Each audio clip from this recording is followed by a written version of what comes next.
गिरीश कुमार जी, आपसे, क्योंकि आप मैनेजिंग कमेटी के सदस्य हैं डीपीएस इंदिरापुरम से, आप मुझे बताइए कि जो ये न्यू एजुकेशन पॉलिसी 2020 है, क्या आपको लगता है कि इससे भारत का जो एजुकेशन सेक्टर है वो पूरी तरह से रिफॉर्म हो जाएगा? देखिए, जहां तक इस नई एजुकेशन पॉलिसी की बात है, नेशनल एजुकेशन पॉलिसी 2020, मुझे लगता है कि ड्राफ्ट में बहुत सारी चीजें ऐसी लिखी हुई हैं जिसमें pre primary school, middle school, high school और ग्रेजुएशन को इन्होंने कंप्लीटली चेंज करने का एक स्टेप उठाया। देखिए, जब पॉलिसी बनी या जो पॉलिसी हमारे सामने आ रही है, इसमें ड्राफ्ट में बहुत सारी चीजें लिखी हुई हैं, लेकिन उसको इम्प्लीमेंट करने के लिए बहुत सारी चीजें जो हमें एक स्कूल को या एक स्टेट को जो चाहिए, मुझे लगता है वो काफी हद तक मिसिंग है। और मुझे लगता है जब केंद्र सरकार किसी पॉलिसी को लागू करती है तो उनका कहीं ना कहीं राज्य सरकारों के साथ एक कोलैबोरेशन होना चाहिए, जो यहाँ पे कम्प्लीटली मिसिंग होता है मुझे।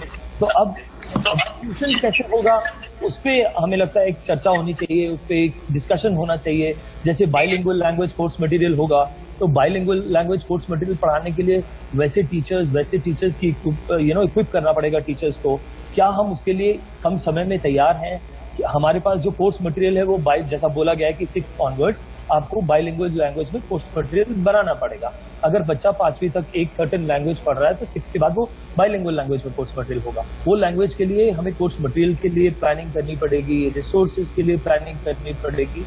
सो आई थिंक ओवरऑल पॉलिसी को अगर हम देखें तो इसके बहुत सारे फायदे भी हैं, बहुत सारा एक नया दृष्टिकोण है इस पॉलिसी में, लेकिन मुझे लगता है जब तक इसमें लागू करने की नीति सामने नहीं आएगी तब तक इसके विषय में बहुत ज्यादा प्रोडक्टिवली कुछ कहना ठीक नहीं होगा। 10+2 वाली जो व्यवस्था थी उसको रिप्लेस कर दिया गया है 5+3+3+4 से।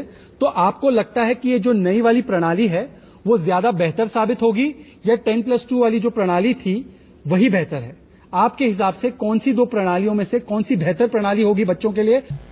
जहां तक आपने ये बात बोली कि 10+2 को डिसकंटिन्यू किया गया है और उसके बाद 5+3+3+4 को इंट्रोड्यूस किया गया है, मुझे लगता है ये एक बहुत अच्छा इनिशिएटिव है।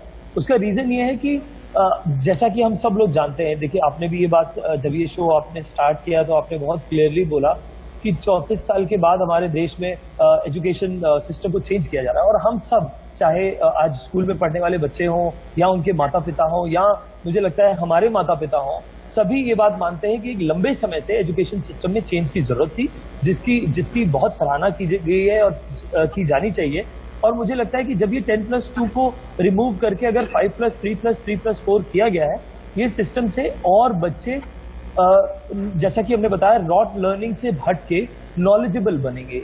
मोर focus would be towards learning better things. हर इंसान को, आज आप देखिए अगर एजुकेशन का एक्चुअल मतलब क्या है, एक एजुकेशन जब हम बच्चे को देते हैं तो एजुकेशन का असली मायने ये है कि हम बच्चे को एक समय के पश्चात वो एक अच्छा इंसान बन सके, अपने लिए एक अच्छा रोजगार बना सके या समाज में अच्छे से रह सके और उसके लिए अपने आप को स्टैंड कर सके। मुझे लगता है कि जब इस तरह की लर्निंग पैटर्न होगी तो वो लर्निंग पैटर्न से वो स्किल बेस्ड लर्निंग होगी और वो फोकस्ड लर्निंग होगी। जिस बच्चे के लिए जो ठीक है वो उस स्ट्रीम की तरफ जाएगा और वो चीजें अच्छी तरह से फोकस करके पढ़ पाएगा, which will be a very good initiative.